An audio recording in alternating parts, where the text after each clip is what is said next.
because we're co-stars, we're compadres, we're companions, and we're a couple. Yeah, there's only one thing we're not. What? Married. For over 4 decades, Goldie Hawn and Kurt Russell have been seen as the ultimate symbol of enduring love in the turbulent world of Hollywood. No wedding, no rings yet, they've held hands through every storm, convincing the world that love doesn't need a ceremony to last forever. But at 79, during what seemed like an ordinary conversation, Goldie Hawn suddenly revealed a truth she had kept hidden for 40 years. I never wanted to marry Kurt because I was afraid that if we did, we'd lose each other. A simple, almost weightless confession, yet it shook Hollywood to its core.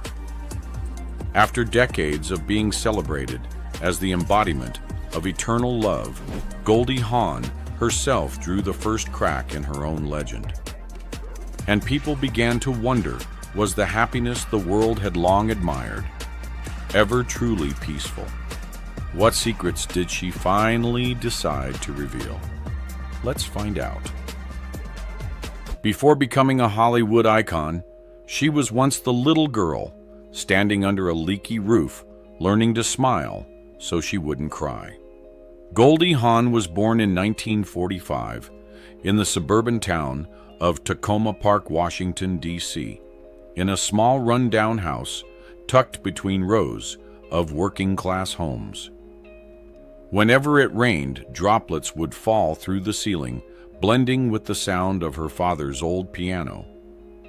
He was a failed musician, and her mother's weary sighs, a dance teacher struggling to feed the family.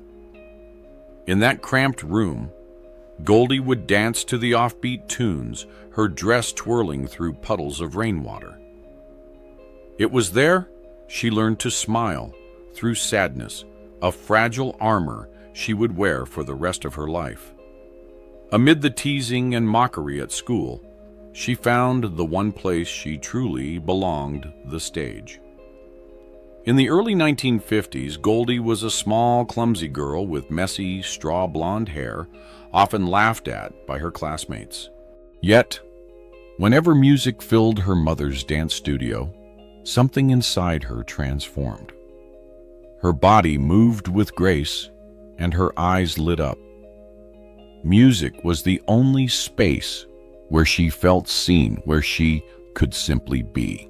Every dance step was an escape from the loneliness of her leaking home and the cruel jokes that followed her.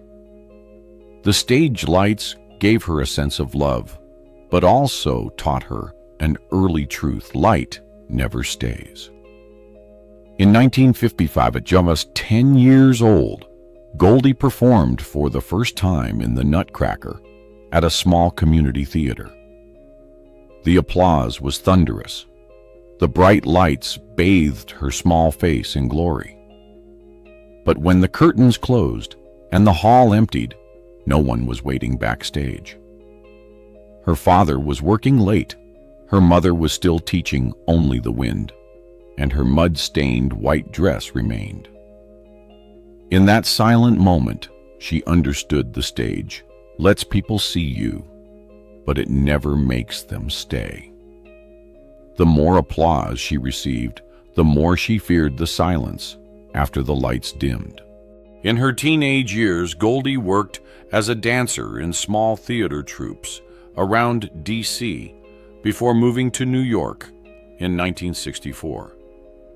She rented a damp attic room in Manhattan, danced by day, taught by night, and counted every dollar under the cold green glow of a neon sign.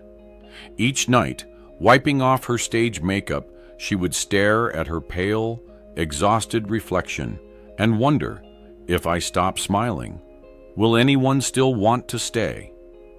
Her smile became her survival mask, a performance she could never end. Born in scarcity and raised in the spotlight, Goldie learned to live between applause and the fear of being forgotten. That quiet sense of loss followed her through youth, like her father's unfinished piano tune, like the washed rain dripping through her childhood roof. Everyone who entered her life eventually left like audiences after a show. That fear became instinct. Whenever she loved someone, she already anticipated the moment they'd walk away. And from that fear, the seed of doubt in love, in forever, in marriage itself began to take root in Goldie Hawn's heart.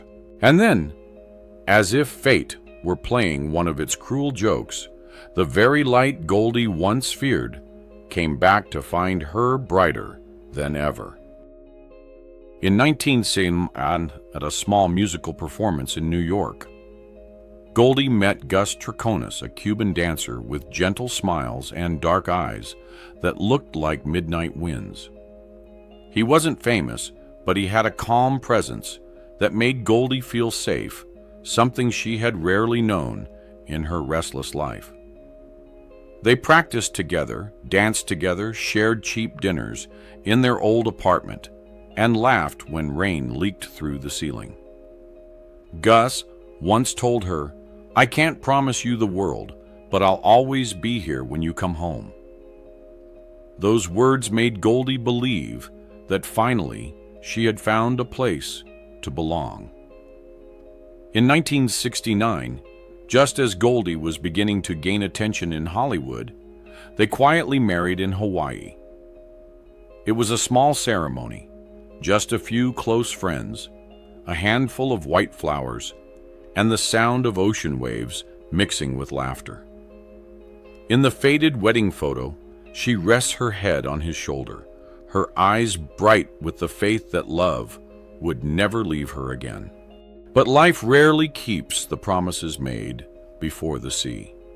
That same year, in the dazzling hall of the Academy Awards in Los Angeles, Goldie Hawn, the golden-haired girl with a smile like sunlight, walked onto the stage to receive her very first Oscar. The world cheered. Cameras flashed. Millions watched her as if witnessing a new star being born. But in what should have been a perfect moment, she noticed one empty seat among the guests. Gus wasn't there. When the night of glory ended, Goldie returned to their small apartment in Laurel Canyon. The hallway light fell across her unopened luggage, her white dress still scented with perfume, and a silence so thick it seemed to have weight. Gus sat in the dark, a half-burned cigarette between his fingers, his eyes distant. Neither spoke. Between them stretched an invisible distance, the space between someone rising to the sky and someone still trapped on the ground. As time went on, Goldie's fame grew, and the silence between them deepened. She spent her days filming while the press called her Hollywood's Queen of Happiness. But at home, the smile disappeared. Dinner went cold. The chair across from her stayed empty. Gus read the paper. Goldie looked at him. They were like two actors lost in the same scene, unsure who was supposed to play the lead anymore. In her diary, she wrote, "When I smile, he doesn't look into my eyes anymore." On Christmas Eve, 1971, Los Angeles was unusually cold. Goldie returned home from a photo shoot to find the house completely dark. On the table lay a single note. "I need to go away for a while." She collapsed onto the floor, her hands trembling as she held the paper, the glow from a small Christmas tree reflecting off her tear-streaked face. Outside, the city glittered, only her apartment remained in darkness. 2 years later, the marriage ended on a quiet afternoon without rain. No shouting, no tears, just the cold sound of a pen scratching across the divorce papers. Gus left, taking a few clothes and old memories. Goldie stayed behind in the empty apartment, with her father's piano, where she would sit for hours, listening to old tunes, as if they could bring the past back to life. Some nights, she opened the window, looked down at the glowing city, and wondered how many people are smiling right now, yet feel as empty as I do. People said she was at her peak, beautiful, famous, rich. But in that house on the Hollywood Hills, there was only one exhausted woman learning to pretend she was happy. Each night she sat before the mirror, removed her makeup, stared at her pale reflection, and whispered, "If I stop smiling, will anyone still want to stay?" The more successful she became, the more Goldie feared happiness. She no longer believed in promises, no longer believed in forever. Because deep down, she had already learned the hardest lesson. Love doesn't die because of betrayal. It dies in silence. And in that silence, a crack began to form.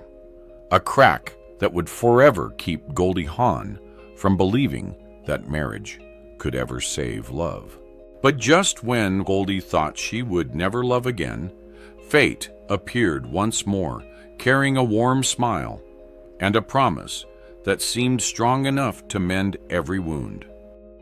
In 1975, on a flight from New York to Los Angeles, 30-year-old Goldie Hawn sat quietly by the window, hiding behind oversized sunglasses, avoiding the curious glances of passengers who recognized her. Next to her sat Bill Hudson, the young curly-haired singer of the Hudson Brothers, with a warm voice and a smile that could make anyone forget their sadness. He leaned closer and whispered, "I've never seen anyone smile so beautifully and look so sad at the same time." Goldie laughed the first real laugh she had let out in 2 long years of silence. Within months, they were swept up in each other 2 souls, finding warmth in the middle of winter. Bill made Goldie feel seen, cared for, needed something fame had never given her. She believed this love would be different, that perhaps the universe had finally sent her someone who could heal her. On July 3rd, 1976, they were married in Washington, D.C., in a small church bathed in golden afternoon light. Goldie wore a simple white dress, held Bill's hand, and whispered, "I'm ready to believe again." But sometimes, belief itself is the beginning of a new wound. In the early years, their Beverly Hills home overflowed with laughter, the smell of milk, and the cries of newborns. Their son, Oliver, was born in 1976. A few years later came their daughter, Kate Hudson, with bright eyes and a radiant smile just like her mother's. For the first time, Goldie felt she truly had a family. In an interview, she once said softly, "For the first time in my life, I feel like someone is waiting for me at home." But happiness, like everything else in her life, didn't last long. As Goldie's fame continued to soar, the glare of her success began to blind Bill. She was constantly on set while he faded in the shadow of his famous wife. What started as phone calls full of affection slowly turned into arguments. Bill read every magazine, every photo of her with male co-stars, and asked bitterly, "Did he make you laugh?" Goldie stayed silent because she knew any answer would be wrong. In Bill's eyes, silence was guilt. In Goldie's, it was exhaustion. By the late 1970s, tabloids were buzzing with rumors of Goldie's closeness to Hollywood's most charming leading man, Warren Beatty. Bill exploded in rage. He smashed mirrors and hurled their wedding photo to the floor. Goldie simply stood still, saying nothing. The silence between them this time wasn't temporary. It was the quiet of two strangers living under the same roof. In her diary, she wrote, "I never betrayed him. I just wanted to be myself, but it seems he didn't love that version of me." By 1978-1979, their marriage had officially begun to fall apart. Bill was often away on tour, and Goldie was busy filming Private Benjamin. The distance between them grew until it became irreversible. Each time Bill came home, he no longer saw the gentle wife he'd once loved. And when Goldie looked at him, she saw only a man angry at the world. She once confided to a friend, "I tried my best. But maybe happiness just never chooses to stay with me." In 1980, Bill filed for divorce. Shortly after, he published a memoir titled, "So You Are a Star," accusing Goldie of betrayal, disguised as freedom, claiming she wanted an open marriage and had affairs with co-stars. Hollywood erupted. Reporters swarmed Goldie's home in Pacific Palisades, but she refused to answer a single question. When asked if she wanted to defend herself, she smiled faintly and said, "I once loved him. But sometimes love just isn't enough."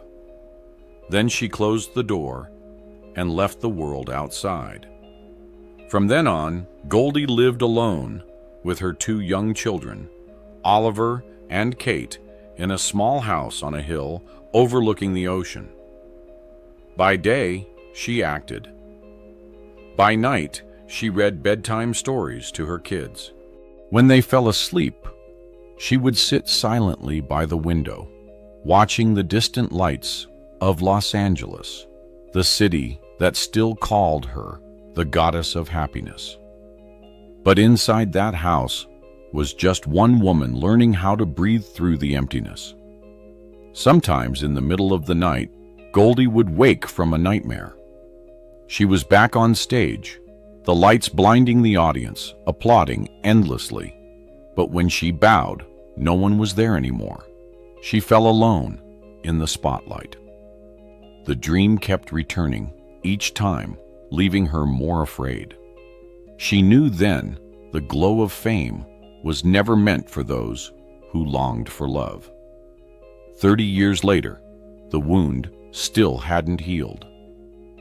On Father's Day 2015, Goldie's son, Oliver Hudson, posted a photo with his father on social media, captioned with the icy words, "Happy Abandonment Day."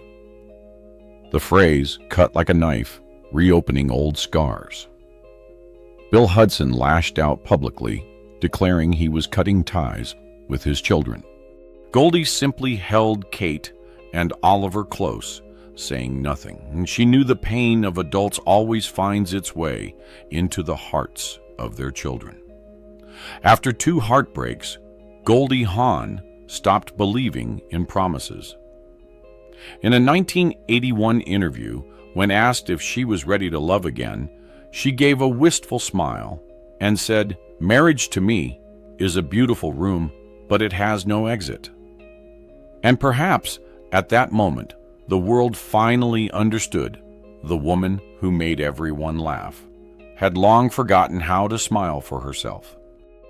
After 2 heartbreaks, Goldie Hawn thought her heart had closed forever. But fate, ever fond of mischief, sent her a man who made no promises, yet quietly stayed. In 1980, on the set of Swing Shift in Los Angeles, 38-year-old Goldie met Kurt Russell again, the actor she had first worked with 17 years earlier, in the one and only genuine original Family Band. Back then, Kurt was 16, Goldie 21, 2 young souls passing each other like stars on separate skies. Now they met again, each carrying the cracks of old wounds, each with eyes that had lost the innocent brightness of youth. In that moment, Goldie felt something strange, as if life were offering her a third chance, though not promising it would hurt any less than the first two.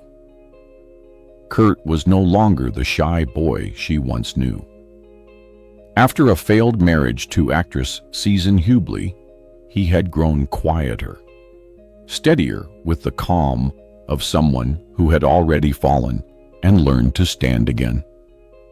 Goldie, meanwhile, had been through 2 divorces, was raising 2 children, and had a heart too fragile to open. They sat together on set, speaking in short sentences, sharing long silences, and exchanging glances that neither dared to hold too long. As the pale afternoon sun streamed through the studio windows, Goldie smiled a real smile, not for the camera, not for anyone else, just for herself. A few weeks later, Kurt asked Goldie out for a drink at a small Los Angeles bar. They laughed more than they meant to, and when night fell, he suggested they stop by her new house in Pacific Palisades. Without a key, Kurt broke the lock. The alarm went off. Police swarmed the scene, red and blue lights flashing through the dark. Goldie doubled over laughing until tears ran down her cheeks. That laughter born in chaos was the first time in years she felt truly alive again. Later, she said, "We started our love with a small mistake. Maybe that's why it was real." Kurt never made grand declarations. He didn't promise to protect her, nor vow to love her forever. He simply stayed. He drove her children Oliver and Kate to school, watched cartoons with them, taught them to throw a baseball, and quietly cleared the dinner table afterward. No favor, no speeches, just small, ordinary things that once made Goldie cry in the dark, because for the first time, someone was there truly, there without asking for anything in return. "I love him," Goldie once said, "not because he loves me, but because he loves my children." That same year, they moved into a small house overlooking the ocean in Malibu. Mornings, they made coffee together.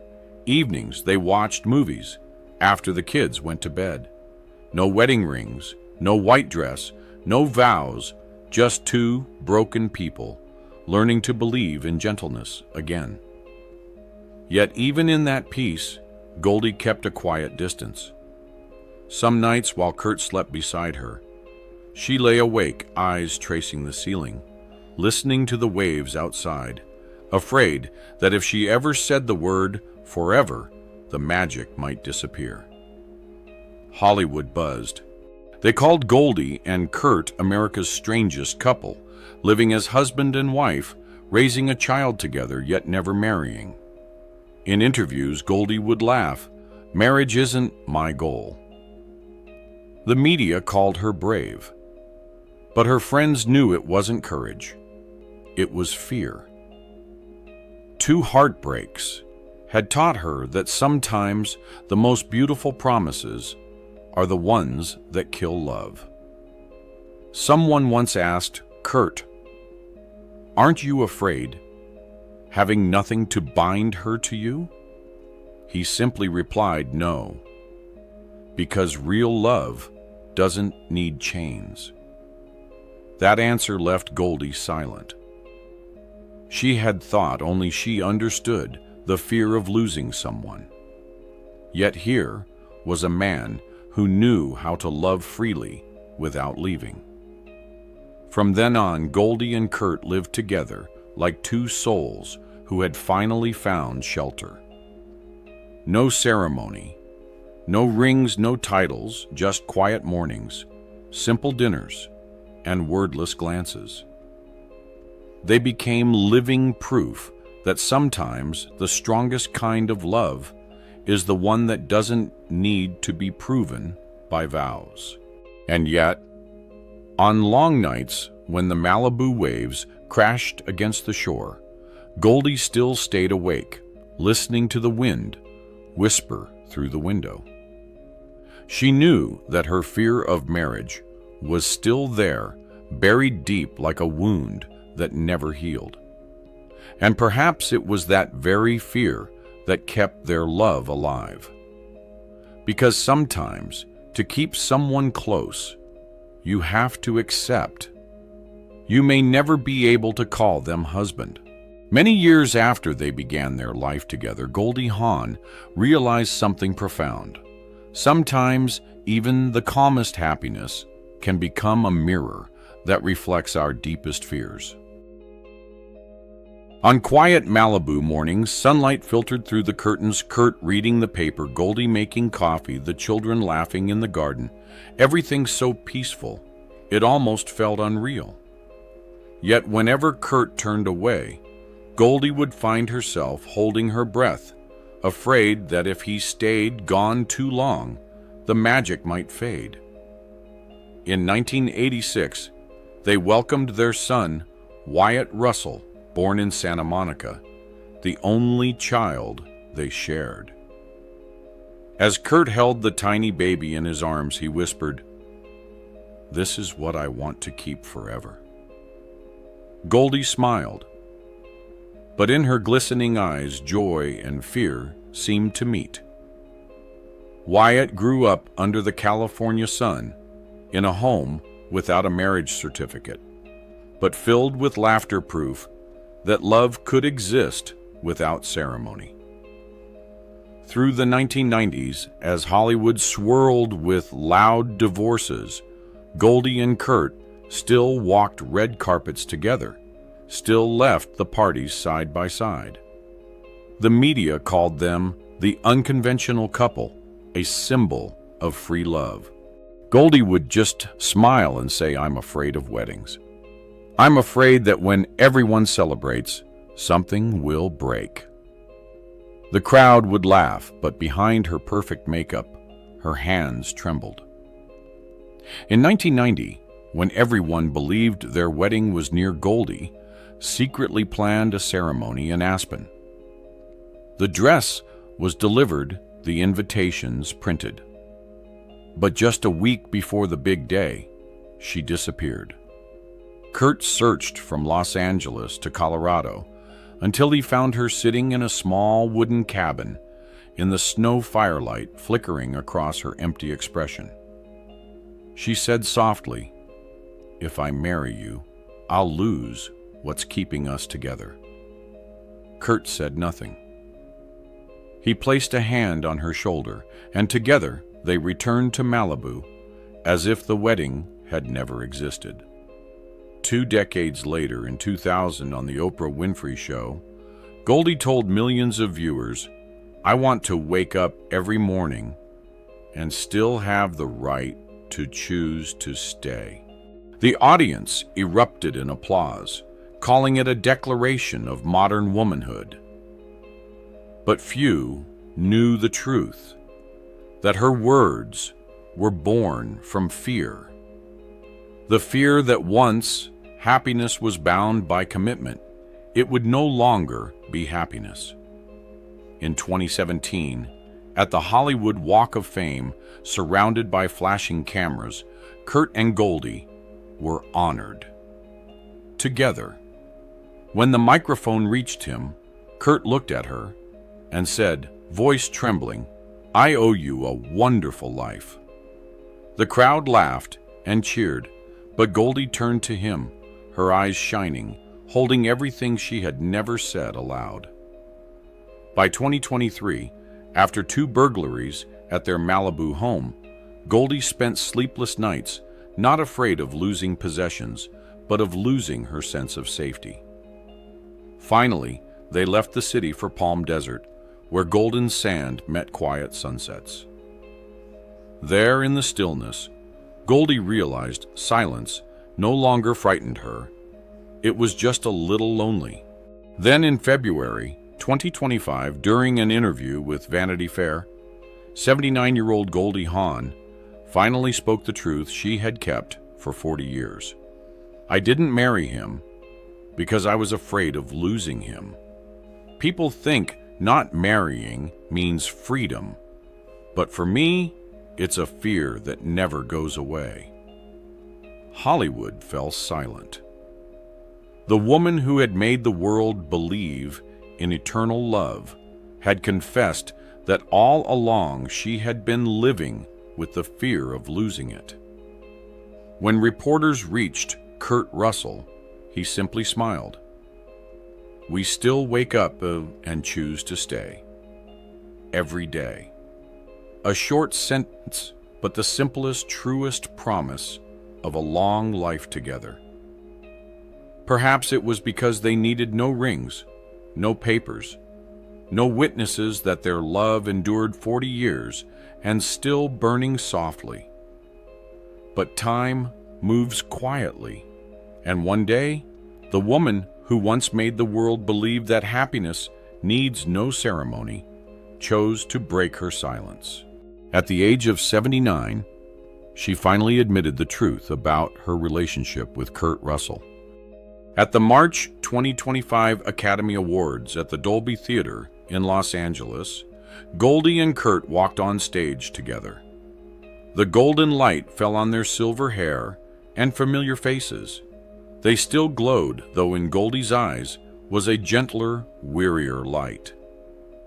She held Kurt's hand, tightly trembling but steady, as if preparing to say something she'd carried for half a lifetime. Sorry, Goldie laughed. I can't read the script. I've got cataracts now. The room burst into laughter. But amid the laughter, Kurt never let go of her hand. That small gesture, simple and silent, was more beautiful than any wedding ever could be. After the ceremony, backstage, when a reporter asked how she felt, Goldie said quietly, I don't need anyone to call me a wife. I just need to know that every morning when I open my eyes, he's still there. The line spread across social media. Within hours, shared millions of times a late but profoundly honest love confession. A week later, in an exclusive interview with the Los Angeles Times, Goldie said something that left readers speechless. Love doesn't die from betrayal. It dies from fear. A delicate but cutting truth revealing what she had hidden for 40 years. She hadn't avoided marriage for freedom, but because she was afraid of losing love once more. In their quiet Palm Desert home, someone found an old handwritten letter tucked inside a drawer, the ink smudged with tears. It read, If I marry you, I'll lose myself for the third time, even if that person is you. The letter was dated 1990, the year she planned the wedding, and canceled it. When asked about it, Kurt simply smiled.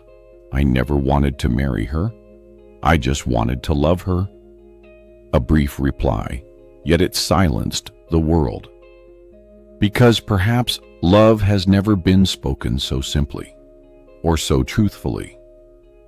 In her final journal entry, Goldie wrote, I was never afraid of marriage.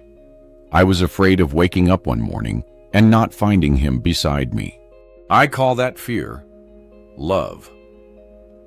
Now Goldie and Kurt live quietly in Palm Desert, where wind and sand move through cactus-lined paths and sunsets paint the sky purple.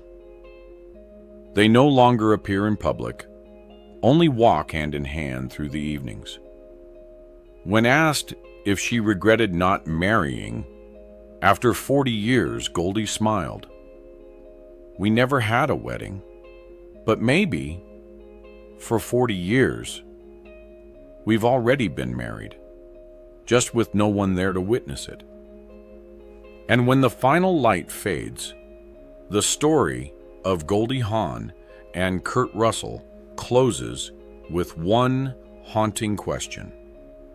Was marriage ever truly the proof of love, or just the name we give to the fear of losing it?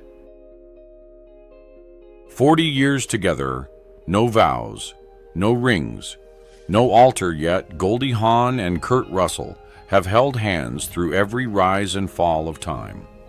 No witnesses at the altar, but millions have watched a nameless marriage built on kindness, understanding, and trust. Perhaps in a world where it's easy to bind people with paper, but hard to keep them with love. Their story is proof that staying, not swearing, is the truest vow of all. And that story, whether beautiful or bittersweet, leaves us wondering, is marriage truly the proof of love, or just humanity's way of finding comfort in the fear of losing it? What about you? Do you believe more in a grand wedding or in a love that endures without promises? Share your thoughts in the comments below. If you found Goldie Hawn and Kurt Russell's story moving, don't forget to like, share the video to spread the emotion, and subscribe to Ngui Noi Ting for more untold stories behind Hollywood's brightest lights. Because every famous name hides a shadowed corner, and together we'll uncover it right here.